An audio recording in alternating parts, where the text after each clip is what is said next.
sujet, ça. C'est un vrai problème. Je suis un horrible élitiste. Je pense que le monde complexe de demain ne peut être géré que par des intellectuels. Vous, dans cette salle, vous allez vivre un âge d'or. Et nous devons créer une société inclusive et trouver le moyen d'éviter qu'il y ait un gigantesque gap. Ce que Harari, dans Homo Deus, appelle des dieux et des inutiles, les dieux, vous, qui maîtrisez, contrôlez, managerez les technologies NBIC, les technologies transhumanistes, et les inutiles, les gens moins favorisés, qui auront du mal dans le monde compliqué dans lequel nous rentrons, et les gilets jaunes. C'est la première manifestation de ce gap intellectuel insupportable que nous sommes en train de créer entre les winners, les dieux d'Harari, et les losers, les inutiles d'Harari. Et je reprends les termes d'Harari, non pas pour m'en féliciter, mais pour alerter tout le monde sur le fait que la crise des Gilets jaunes n'est pas un épiphénomène, elle est là pour 100 ans. Et c'est vous qui la résolverez. Mais c'est effrayant. Les dieux, c'est vous. Donc, il s'adresse à nos futurs dirigeants. Et les inutiles, c'est nous, quoi. Donc, ça veut dire que c'est eux qui vont concocter les programmes pour décider de la façon dont on doit vivre, dont on aura le droit de vivre ou de disparaître, peut-être. C'est absolument effrayant. C'est... Enfin... Et que ce soit dans le cadre de l'enseignement, à des jeunes filles, des jeunes hommes qui sont déjà tellement confortés dans leur supériorité par notre système éducatif. Il paraît qu'à l'Assemblée nationale, il y a une députée qui s'est fait surnommer Bac-2 parce qu'elle est simplement aide-soignante.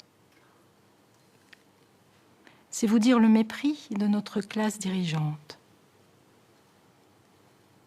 Donc si nous sommes les inutiles, si nous disparaissons, ça n'est pas grave.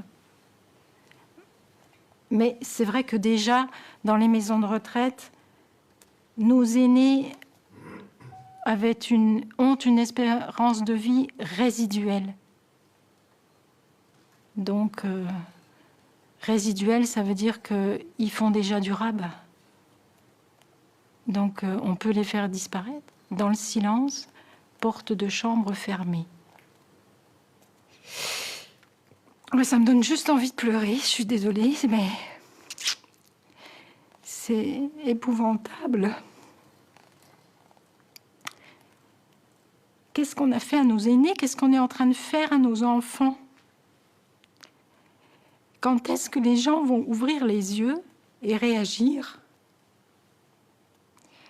Quand? Quel prochain décret de loi faudra-t-il pour que les gens puissent protester et empêcher ça? Parce que c'est pas dans 10 ans. C'était proposé l'année dernière. Et c'est ce qui arrive aujourd'hui. Qu'est-ce que ça veut dire? On n'a pas besoin d'avoir Bac+10 pour se poser la question si ce n'est pas quelque chose de programmé. On a le droit de s'interroger, c'est notre devoir. Puisque maintenant, on a la possibilité d'avoir accès à l'information, c'est tout ce qui nous reste. Moi, j'ai plus la télévision depuis 15 ans, donc je suis désintoxiquée. Donc je vais chercher mes informations ailleurs. Tout le monde peut le faire. Tout le monde peut le faire. J'ai envie de dire aux gens, mais dans 10 ans ou dans 20 ans, est-ce que vous pourrez regarder vos enfants dans les yeux et leur dire que vous ne saviez pas? En 1945, c'était possible, bien que j'ai 2 grands-mères qui savaient parfaitement ce qu'on faisait des Juifs quand on les mettait dans des trains. Elles ne disposaient pas de l'information dont on peut disposer aujourd'hui. Donc nos enfants ne nous croiront pas. Et nos enfants seront en droit de nous poser la question pourquoi on ne les a pas défendus. Voilà, c'est tout ce que j'ai envie de dire parce que c'est abominable.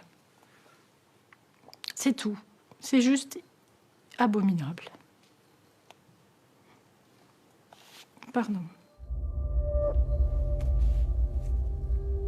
Les Chinois ont lancé récemment un grand programme de séquençage des surdoués, au-dessus de 160 de quotient intellectuel. Pas seulement en Chine. Ils ont notamment séquencé pas mal des principaux ingénieurs de Google, ceux à plus de 160 de QI. Leur objectif avoué est un objectif de recherche des déterminants génétiques de la grande intelligence. Et on peut penser que certaines nations conquérantes au XXIe siècle essaieront de produire plutôt moins d'ouvriers agricoles et de jardiniers et plus de Bill Gates.